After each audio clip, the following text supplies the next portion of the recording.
La parola a Bustiano. Bustiano, oltre ad essere il segretario nazionale di Sardinia Nazione, è anche membro autorevole del Consiglio nazionale della CSS, tra i primi iscritti, e io penso che insomma gli dobbiamo grazie, perché è sempre stato a fianco alle nostre lotte, alle nostre affermazioni. Ateros annualmente su sindacato della nazione sarda. Ateros annualmente a un sindacato che ha importo metamanno per questa nazione. È stata uno dei suoi spacchi locos, dei suoi spacchi stretti di condivisione, delle forze che hanno genesi e organizzata questa nazione sarda. In questo sindacato si chiama a vivere quasi tutte le forze nazionaliste, l'intendente nazionalista, il termine buono, di riferimento e organizzata da questa nazione. Quindi è un tratto di condivisione che bisogna conservare, altri annualmente stanno e altri spazi di condivisione dobbiamo freicare, non basta. E si battono un tratto di condivisione in uno sindacato che è possibile pure ne freicare di tipo politico di condivisione. E che bisogna lavorare in pazienza, come hanno lavorato i responsabili di questo sindacato. Io bisogno pure, ma non sono protagonista del suo mantenimento e del suo vivere di questo sindacato. Non faccio vita sindacale, che non mi basta sul tempo, perché ho fatto pure hacker e torno grazie a me invece a chi era facente.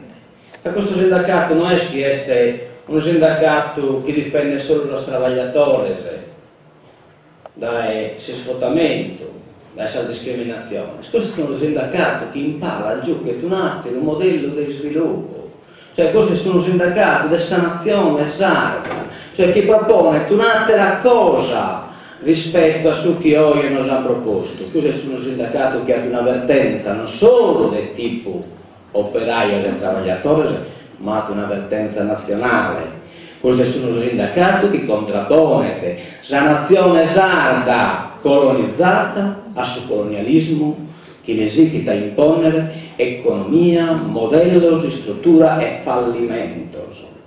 Ecco poi teniamo presente per questo sindacato in cui si sciopero nazionale, della nazione sarda, del Cagliari, che hanno indetto il sindacato italiano, ma noi non siamo il sindacato italiano, noi siamo i musini che sono operai del Salcoa, non sono nati, non ho spotite la sanega di mano a suo sindacato italiano.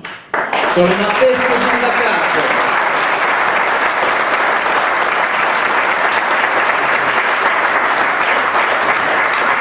Questo stesso sindacato che sono come sono facendo di tutto per giocare da CSS e su Crelli, che sono abituati a partire tra issos, la tripide sindacale. Solo isso deve contare, solo isso deve esistere, solo isso deve fare questa politica sa stessa. Si sono un po' arrennegato, la tradizione violina che aveva attaccato su questa stessa sindacale, ma da quale pulpito viene la tua predica? Ma io non occupo nessuno, forse mi pensare tipo così serie regionale, non lo so, io non un Don Chisciotte che ne occupo per una pedana o pulpito di carattere politico, forse in questa categoria mentale di questo tipo di sindacalismo non esiste nemmeno questo tipo di persone, quindi non deve essere neanche da spessare. Cioè, poi dovevano chiedersi in televisione, dovete sfavorza in un pulpito adesso si sorda, dovete essere. Ma noi siamo Don Chisciotte si schietta da questo sindacato, Don Chisciotte è indipendentista, che eravamo su una causa, manna, finché si sta fuori della Sardegna, e la causa è il suo diritto e il suo popolo e dei suoi lavoratori. Grazie a tutti. Adesso la parola al Presidente della